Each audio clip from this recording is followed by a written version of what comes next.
कोमल है कमजोर नहीं, कोमल है कमजोर नहीं, शक्ति का नाम ही नारी है, शक्ति का नाम ही नारी है, जग को जीवन देने वाली मौत भी तुमसे हारी है। इन्हीं पंक्तियों के साथ आज की वीडियो में मैं आप सभी का स्वागत करता हूं। फ्रेंड्स, ये पंक्तियां जो मैंने अभी बोली, आज का दिन किस रूप में मनाया जाता है? आज है 8 मार्च 2025। तो ये दिन किस रूप में मनाया जाता है, कमेंट बॉक्स में जरूर बताएं।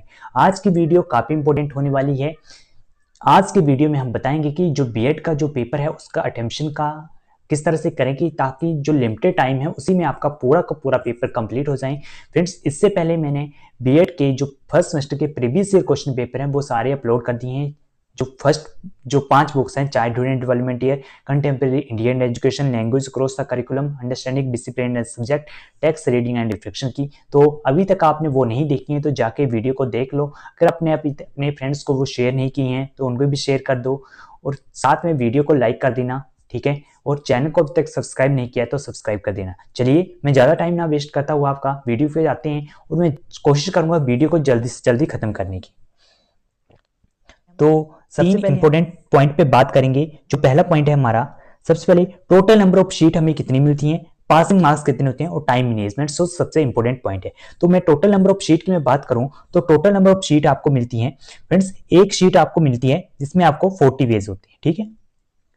अब 40 पेज होते हैं इसमें टोटल। उसके अलावा आपको कोई भी सप्लीमेंट्री सीट नहीं मिलती है बीएड में, ठीक है। बीएड में क्या, किसी भी एग्जाम में आपको जो फाइनल एग्जाम होते हैं वहां पे सप्लीमेंट्री सीट अलाउ नहीं होती है, ठीक है। अब क्वेश्चन नंबर 2 है हमारा, जो पासिंग मार्क्स है वो कितने होते हैं। अगर आपका पासिंग मार्क्स की बात मैं अगले स्लाइड पे करता हूं, ठीक है, कितने पासिंग मार्क्स चाहिए होती हैं, ठीक है। और तीसरा पॉइंट है टाइम मैनेजमेंट। टाइम मैनेजमेंट के बारे में अभी हम देखेंगे, ठीक है। फ्रेंड्स, वीडियो में थोड़ी अगर आपको लगेगा स्पीड ज्यादा है तो आप जो सेटिंग में जाके जब वीडियो देख रहे होंगे तो वहां पे 3 आइकन पे क्लिक करके स्पीड कम कर लेना, ठीक है।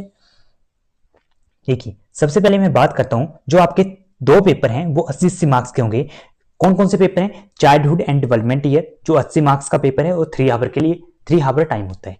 कंटेम्प्रेरी इंडिया एंड एजुकेशन जो 80 मार्क्स का पेपर है और 3 आवर का उसमें भी टाइम मिलता है, ठीक है। फ्रेंड्स, अभी देखिए यहाँ पे जब 80 मार्क्स वाले जो जितने भी पेपर हैं, दो पेपर 80 मार्क्स वाले हैं, तो उनमें आपको पासिंग मार्क्स चाहिए होते हैं 32 मार्क्स, ठीक है। 32 मार्क्स जो पासिंग के लिए चाहिए। अब टाइम मैनेजमेंट कैसे करते हैं, बाकी जो सब्जेक्ट है उनको भी देख लेते हैं, उसके बाद मैं आपको टाइम मैनेजमेंट का फॉलो स्टेप पूरा बताऊंगा, ठीक है। अब देखिए यहाँ पे language across the curriculum 40 marks का पेपर है और इसमें आपको 1.5 हावर यानी 90 मिनट मिलते हैं। Understanding discipline and subject 40 number का पेपर है। टेक्स्ट रीडिंग एंड रिफ्लेक्शन ये भी 40 नंबर का पेपर है और इसमें सभी जो 3 पेपर आपको स्लाइड पे दिख रहे हैं इनके लिए टोटल आपको 90 मिनट मिलते हैं। मतलब टोटल नहीं, मतलब इस सब्जेक्ट के अकॉर्डिंग 90 मिनट मिलते हैं आपको, ठीक है। तो 90 मिनट में आपको पूरा पेपर कंप्लीट करना होता है। कितने क्वेश्चन आते हैं इन सब के बारे में मैं आपको बात कर चुका पहले, ठीक है। तो इसके बारे में मैं ज्यादा बात नहीं करूंगा। चलिए, और यहाँ पे जो ये 3 पेपर है इनमें पासिंग मार्क्स आपको चाहिए होते हैं 16 मार्क्स पर पेपर, ठीक है। पर पेपर आपको 16 मार्क्स चाहिए होते हैं, ठीक है। अब सबसे पहले हम इंपॉर्टेंट पॉइंट पे बात करते हैं। देखिए यहाँ पे मैं पहले जो ये मेरा फर्स्ट पेज है, ठीक है, इसको मैं 2 पार्ट में डिवाइड कर लेता हूँ। आपको 40 सीट मिलती है। पहले 2 पेज पे आपको आपको नाम तो नहीं आता है लेकिन आपका रोल नंबर वगैरह आता है वर्ड में, मतलब जो भी प्रोसेस होती है उस पर आप देख लीजिए। डेट आएगी, सब्जेक्ट नेम आएगा, फिर सेमेस्टर कौन सा है, क्लास कौन सी है, वो सब चीजें आती हैं तो उसके बारे में आप लिख लीजिए। डेट भी आएगी, स्पेशली डेट का ध्यान रखना, और पेपर कौन सा है, पेपर कोड यही होते हैं। जैसे पेपर 1 है आपका कंटेम्प्रेरी का तो पेपर 1, पेपर 2 वो आपका childhood and development paper 1, contemporary वाला पेपर 2, मतलब P2 लिखना है आपको। वो पेपर पे लिखा होता है, आप वहां से देख सकते हैं उसको इजिली, ठीक है। और कितने क्वेश्चन आए हैं वो मैं वीडियो में पहले बता चुका हूं, पर जब भी पेपर वाइज अपलोड की हुई है वीडियो, ठीक है फ्रेंड्स। अब देखिए आपके जो 80 मार्क्स वाले पेपरों की मैं पहले बात करता हूं। 80 मार्क्स वाले जो पेपर हैं उसमें आपको 3 आवर का टाइम मिलता है। 3 आवर का टाइम मिलता है तो इसमें आपको 180 मिनट मिलते हैं और टोटल क्वेश्चन आपको 9 आएंगे। उनमें से आपको 5 क्वेश्चन अटेम्प्ट करने हैं, जिसमें से एक क्वेश्चन सेक्शन ए कंपल्सरी होता है। मतलब आपको 5 क्वेश्चन करने होते हैं, वो कि आपके 36 मिनट में। मतलब कि आपके पास एक क्वेश्चन को कंप्लीट करने के लिए आपके पास सिर्फ 36 मिनट का टाइम है। 36 मिनट का टाइम है, इससे ज्यादा टाइम नहीं है, ठीक है। तो अब देखिए यहां पे कोई भी 2 क्वेश्चन 16 नंबर वाले आप के लिए 8 पेज यूज कर सकते हो। बाकियों के लिए आप 7-7 पेज यूज कीजिए और बाकी 8 क्वेश्चन ये 2 नंबर वाले पेज के लिए बच गए, ये 2 नंबर वाले बच गए, और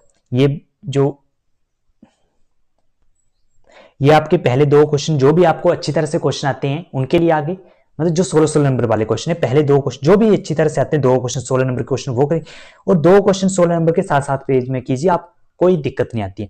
और 8 नंबर, अगर आप चाहते हैं कि एक और क्वेश्चन में हम 8 पेज यूज करें तो आप कर सकते हैं, इसके लिए कोई ये नहीं है, ठीक है, कर सकते हैं। फिर आप वहां पे जो 2 नंबर वाले क्वेश्चन करेंगे वहां पे थोड़ा सा एक पेज के लिए आपको कमी पड़ेगी, तो वहां पे एडजस्ट हो जाता है इतना सा, ठीक है। अब देखिए 2 नंबर वाले क्वेश्चन में अगर आपके पास टाइम कम है तो आप उसमें जैसे कुछ भी क्वेश्चन आता है, अगर उसका फ्लो चार्ट बन सकता है तो फ्लो चार्ट बना दीजिए कि अगर टाइम कम है, अगर नहीं है टाइम है आपके पास तो आप लिख दीजिए उसको जो भी आपने लिखना है।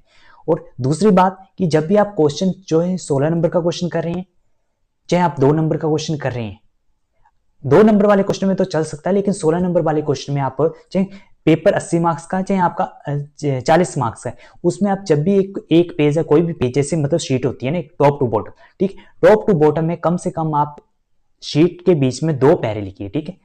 जैसे मान लो आपको समझ नहीं आएगा तो जैसे मान लो यहाँ पे मैं कुछ लिख रहा हूँ, ठीक है, जैसे मैं यहाँ पे लिख रहा हूँ कुछ, ठीक है, तो यहाँ तक आपने लिखा, एक लाइन छोड़ दीजिए, उसके बाद यहाँ पे दोबारा स्टार्ट कर दीजिए, क्योंकि इससे क्या होता है अलग अलग इफेक्ट पड़ता है कि किस तरह से आपने पेपर को अटेम्प्ट किया है। अब आप कोई भी हेडिंग देंगी तो उसे मार्क से, जैसे आपके स्केच होंगे तो उनसे दीजिए, या तो उनसे अंडरलाइन कर दीजिए उस चीज को कि हाईलाइटेड हो जाए, दूर से चीजें दिखिए। और अब 16 नंबर वाले पेपर में आप फ्लो चार्ट का जो मिनिमम मैक्सिमम जो है 2 फ्लो चार्ट यूज कर, मिनिमम 1 फ्लो चार्ट का यूज कीजिए। और जो 16 नंबर वाला क्वेश्चन जो होता है उसकी स्टार्टिंग कैसे करनी है, सबसे पहले आपको इंट्रोडक्शन देनी है क्वेश्चन की, जो भी जैसे आपको पूछे इंडिविजुअल डिफरेंसेस पूछा तो इंडिविजुअल डिफरेंसेस क्या होते हैं उसके बारे में बता लीजिए, ठीक है। अगर आपको उसके बाद कोई राइटर है ऐसा जिसकी डेफिनेशन आपको प्रॉपर आती है तो उनके बारे में लिख दीजिए, अगर नहीं आती है तो उससे किस तरह से लिखना है इसके बारे में मैं आपको बताता हूँ। फिर उसके बाद आप जो भी चीज़ है उसके बारे में लिख दीजिए, और जो भी आपको आता है इंडिविजुअल डिफरेंसेस रिलेटेड पता है उसके बारे में लिखिए। अब आप पेजेस को मैनेज कर लीजिए कि इतने पेज में मैंने ये चीज़ लिखनी है, इतने पेज में मैंने ये चीज़ लिखनी है, ठीक है। उसके बाद फ्लो चार्ट का यूज़ कीजिए। फ्लो चार्ट जैसे मान लो आप कैरेक्टरिस्टिक्स पूछ ली या डायमेंशन पूछ लीजिए इंडिविजुअल डिफरेंसेस से, तो आप उस फ्लो चार्ट का यूज कीजिए, और फ्लो चार्ट अच्छे से यूज कीजिए जिससे इफेक्टिव हो फ्लो चार्ट आपका देखने में, ठीक है, जिससे कि आपका क्वेश्चन जो है, जो एग्जामिनर होता है वो पेपर ज्यादा क्वेश्चन को ध्यान से फिर देखते नहीं है, ठीक है, कि आपने क्या क्या लिखा हुआ है। और कंटेंट जो लिखें वो रिलेटेड टू क्वेश्चन ही लिखें, ऐसा ना करें कि आप किसी और क्वेश्चन का कंटेंट किसी दूसरे क्वेश्चन में लिख दें, ठीक है। जो इंपॉर्टेंट बातें बता रहा हूं उनको ध्यान में रखना, ठीक है। और जो इसके बाद हमारा बचता है कि जब क्वेश्चन हमारा कंप्लीट हो जाता है तो उसमें कंक्लूजन देना जरूरी है, निष्कर्ष देना जरूरी है। वो स्टार्टिंग के फर्स्ट 2 पेपर में 8 नंबर जो 80 मार्क्स वाले पेपर उनमें ये जरूरी है, ठीक है। हम उसके बाद में एक और इम्पोर्टेंट बात थी कि जो भी आपको, जैसे मान लो आप कैरेक्टरिस्टिक्स ऑफ इंडिविजुअल डिफरेंस लिखते हो तो उसमें आपसे कम से कम आप 18 से 20 सॉरी फ्रेंड्स 18 से 8 से 10 हेडिंग लिखते हो, ठीक है, फ्लो चार्ट में शो करते हो, तो उन सभी को एक्सप्लेन कीजिए, ठीक है। अगर आपको मान लो कोई ऐसा है कि फ्लो चार्ट में आपने नहीं लिखी है और आपको याद आया बाद में कि मुझे ये भी हेडिंग देनी, तो आप उसके बाद एक्सप्लेन कर सकते हो उसको, ऐसे कोई बात नहीं, लेकिन मिनिमम 3 से 5 लाइन में उसका एक्सप्लेनेशन जरूर करें, ठीक है। इस तरह से आप आराम से आपका पेपर, लेकिन स्टार्टिंग के कुछ जो पेजेस होते हैं जैसे क्वेश्चन हो गए मतलब 10 से 15 पेजेस में आपको स्पीड अपनी नॉर्मल रखिए, लेकिन उसके बाद स्पीड को अपग्रेड कर दीजिए, क्योंकि फिर इनको इतना तो सभी को पता है कि बीएड का पेपर अगर हम एक ही स्पीड से लिखेंगे तो पेपर कंप्लीट नहीं होगा, पेपर स्पीड अप डाउन होती रहेगी इसमें, ठीक है, ये सभी को पता है। 2 नंबर के क्वेश्चन को किस तरह से अटेम्प्ट करना है, नहीं है ज्यादा टाइम तो उसे फ्लो चार्ट का यूज कर सकते हो आप, ठीक है। और ज्यादा से ज्यादा कोशिश कीजिए कि 2 नंबर वाला जो क्वेश्चन है आप वो एक ही पेज में खत्म कर दें उसको, ठीक है, ऐसा नहीं दूसरे पेज में लेके जाना पड़े, ठीक है। उसके बाद आपको फ्रेंड्स ये सारी चीजें बातें हो चुकी हैं, ठीक है, जितने भी।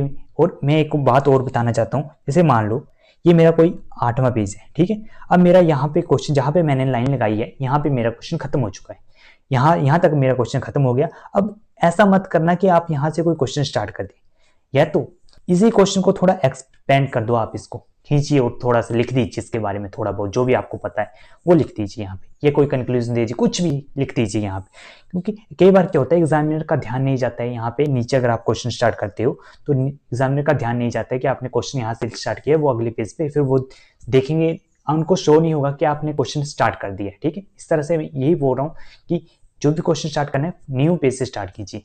जैसे 8-8 मतलब आपको, और ऐसा नहीं होता, मैंने आपको जो स्टार्टिंग में बताया था 8-8 7-7 और 8 की रेशियो बताई थी, इस तरह से आप यूज़ कर सकते हो।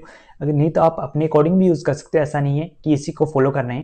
ठीक है, और ऐसा नहीं है कि बीएड में 40 की 40 सीटें भरेंगे तभी पास हो गए। बीएड में पास ऐसे भी हो जाती हैं, अगर आप 35 सीटें भी भरते हो और अकॉर्डिंग टू कंटेंट लिखते हो तो आप पास हो सकते हो। ठीक है, और दूसरी बात, जो 40 नंबर वाले पेपर हैं उनमें कम से कम 20 से 25 सीटें आपको भरना जरूरी है, क्योंकि उससे बाद आप पास हो जाओगे। और जो पेपर आपके, सबसे इंपॉर्टेंट बात है, एक और इंपॉर्टेंट बात है फ्रेंड्स, क्योंकि पॉइंट बहुत हैं, छोटे छोटे पॉइंट बहुत हैं। ठीक है फ्रेंड्स, जो आपके 40 नंबर वाले पेपर हैं उनमें आप मैक्सिमम तीन तीन फ्लो चार्ट का यूज कर सकते हैं। मैक्सिमम 3 फ्लो चार्ट का यूज कर सकते हैं। मिनिमम 2-3 जो भी रखना है रखिए, लेकिन मैक्सिमम 3 यूज कर सकते हो। ठीक है, क्योंकि उसमें ज्यादा से ज्यादा पेज, क्योंकि अगर इस पेपर में अगर आपके जो 40 नंबर वाले पेपर होते हैं उसमें टाइम का बहुत ज्यादा ये होता है, टाइम बहुत कम होता है उसमें।